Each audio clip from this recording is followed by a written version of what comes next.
मित्रमंडळींनो नमस्कार. आपल्या युवा मराठी चॅनलवर नवीन असाल तर चॅनलला सबस्क्राईब करा. तर बघूया आजच्या भागात काय घडलं आहे.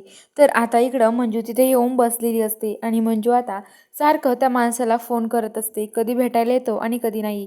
तर आता तो इकडं जो आर्यन आहे तो आता वेटरच्या रूपात असतो आणि तो म्हणतो की काय गं, तुला एवढी घाई झाली आहे का मला भेटण्याची? अगं मला पण तुला भेटण्याची तेवढीच घाई झाली आहे. मी खूप उत्सुक आहे, तुला माहिती आहे का, तुला भेटण्यासाठी.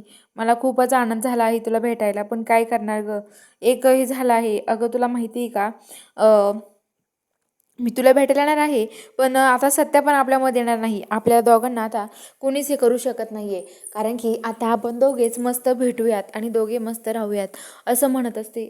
आणि म्हणत असते की तू आता काही काळजी करू नको सत्याची, आता सत्या इथे येऊ शकत नाही असं म्हणतो. आणि आता लगेच तो फोन कट करतो. मंजू म्हणते सत्याला कुठं गायब केलं असेल याने, मला सत्याला फोन करून पाहायला हवा. आणि मंजू सत्याला फोन करत असते, पण सत्याचा फोन काय लागत नाही. नंतर लागतो आणि ती म्हणते अरे सत्या कुठं आहेस तू, अरे लवकर ये ना, इथे इथे काय चाललंय, तू कुठं गेलास असं ती म्हणत असते. आणि तो म्हणतो, त्या सांगतो की अगं ओ वाघमारे, मला कोणीतरी कोंडून ठेवलं आहे, मला आता बाहेर यायचं मुश्किल आहे असं सांगत असतो.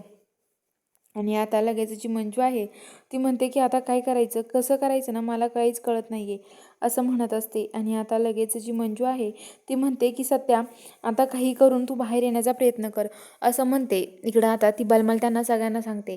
आता ती पुन्हा त्या माणसाला फोन करते आणि म्हणते की तू येणार आहे का नाही भेटायला, मला सांग बरं, मला नाहीतरी इथून जायला. तर आता लगेच तो म्हणतो की हे बघ, तुझे माणसं बाकीचे सगळेजण बोलवलेत ना, त्यांना तिथून जायला सांग. तुला काय वाटलं मला माहिती होणार नाही, पण मला सगळं माहिती तिथे तुझ्यासोबत कोण कोण आहे ते, त्यामुळं तू सगळ्यांना तिथून जायला सांग, मी काय तिथं येऊ शकत नाही असं म्हणत असतो.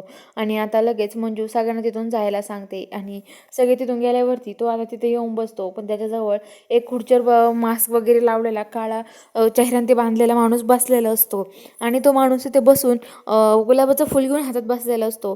तेवढ्यात आता तो आर्यन मंजूला फोन करून म्हणतो, हे बघ मंजू, तुला मी हे गुलाबाचं फूल देतोय, हे गुलाबाचं फूल तू घेतलंच पाहिजे, मला बाकीचं माहिती नाही काही असं म्हणतो. आणि म्हणतो की जर गुलाबाचं फूल नाही घेतलं ना, तर बघ मी तुझ्यावर माझ्यावर प्रेम नाही आहे, मला समजून जाईल असं म्हणत असतं. तर ते म्हणतात काय असं आहे का सगळं. तर आता लगेच म्हणतात की हो. तर आता लगेच जो आर्यन आहे तो म्हणत असतो की आता काही कर, मला नको सांगू मंजू तू असं म्हणतो. आणि आता जी मंजू आहे ती म्हणत असते की आता काय करू मी, मला तर काहीच कळत नाही आहे, मी काय सांगू आणि मला काही समजत नाही आहे. आता मी ते गुलाबाचं फूल घेऊ की नाही, पण सत्य येऊ शकत नाही ते.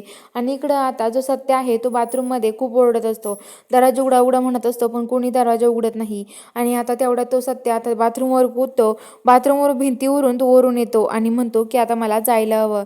आणि आता तो बघायला येत असतो इकडे. आणि तेवढ्यात मंजू त्या माणसाच्या हातातलं गुलाबाचं फूल घेत असते. आणि गुलाबाचं फूल घेत असताना सत्य तिथं मध्ये येतो आणि सत्य म्हणतो वाघमारे थांबा.